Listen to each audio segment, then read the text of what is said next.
Next up, I wanted to acknowledge and recognize the local media.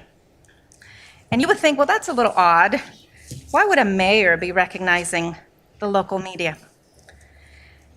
Local media are newspapers. I'm a believer, of course, of First Amendment, the freedom of the press. Many of you may or may not know I'm a former publisher. Used to work for the Press Enterprise, and actually in 1999, I had my first baby, and that was a newspaper called La Prensa.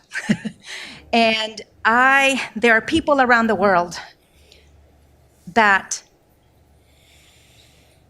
in an effort to write the truth, they are murdered.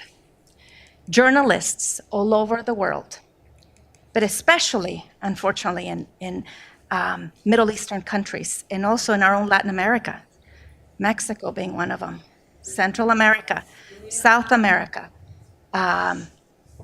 Thank you for keeping your voices down while I speak. Thank you for that, giving me that respect.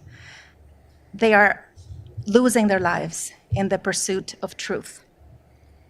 Now, we know that the power of printed media, the power of the printed word, continues to make an impact all over. Watergate. How many of you remember Watergate? Watergate changed journalism.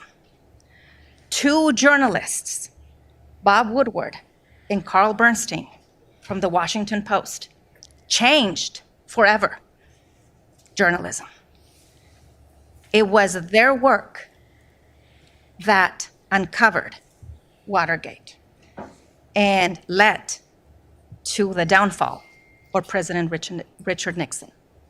And so the reason we are here tonight, and the reason I wanted as mayor, not only because newspaper publishing is very near and dear to my heart, but I wanted to recognize community newspapers, because community newspapers, right at this point in time, are very important to our communities. We live in an era where sound bites are everything. Everything, everyone pulls out their cell phones. And a lot of times, that goes onto social media in a flash. And what was said in a 20-minute speech is cut to 2, maybe a minute, and the full context of everything is lost. But the power of the printed word is powerful.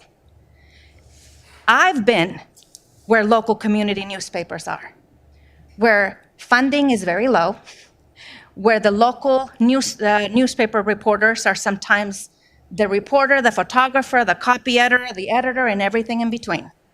I worked in an era where we still had to print our papers and then cut them and paste them, right? And again, the Press Enterprise at the time, we had our printing press right there. And so the truth matters. We live in a time where, unfortunately, I don't know how many of you remember Walter Cronkite. How many of you remember Walter Cronkite? I really love that man. And my husband's right here. Sorry, honey, I love you more.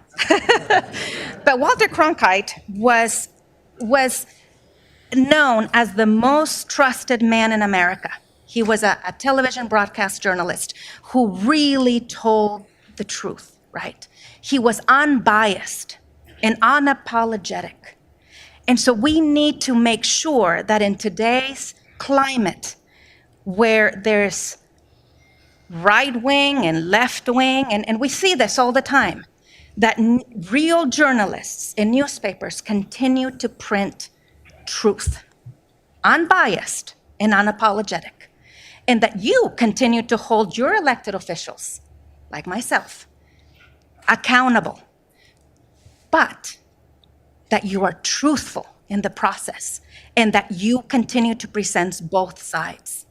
A lot of people can call themselves journalists and have websites that are obscure and social media channels that are obscure and really slant things one way or the other. That doesn't serve the public.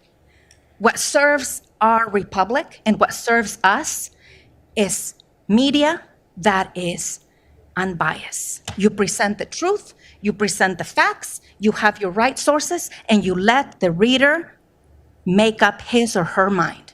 That is the essence of true journalism. And again, those of you, of course, that are journalists, you know that the pinnacle of a journalist is to, or a newspaper, to win not just the AP or the different press awards, but the Pulitzer, right? That is the pinnacle of a newspaper, and that is what we would ever aspire to be. But tonight, I'm here to give 2 special awards to 2 newspapers that I know work hard. I know that you are committed to your community, and you are committed to being advocates of truth and advocates of what is right and what is honorable. Downey Latino is the first and unique newspaper directed to the Spanish-speaking community in our city. Their mission is to help inform on all that is happening within the city, its people, businesses, and events.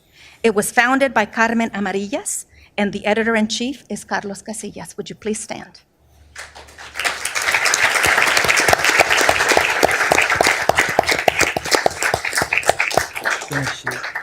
She's the lady that bought the Reese mansion and started to tear it apart.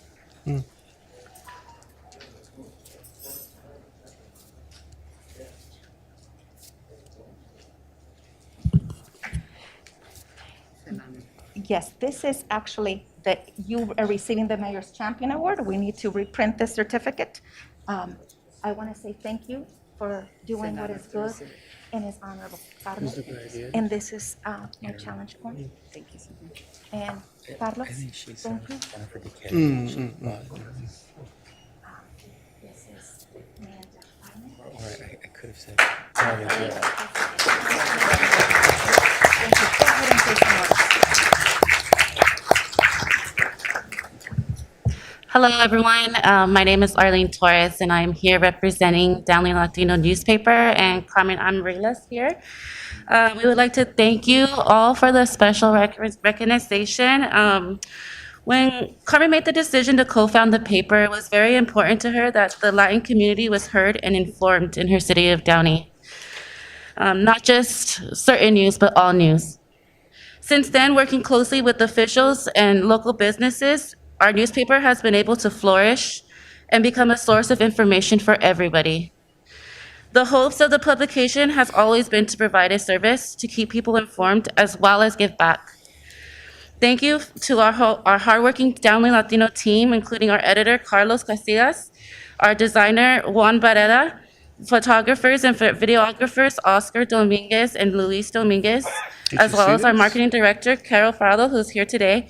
And not to be forgotten is our young writers, who we are next generation, and it's important to always include them with our community, because they are the ones that will be leading the future. Without all of us, none of this could be done. So thank you so much, Madam Mayor. We appreciate your support with everything. I see you out at all the events all the time, and for supporting our paper. Thank you so much.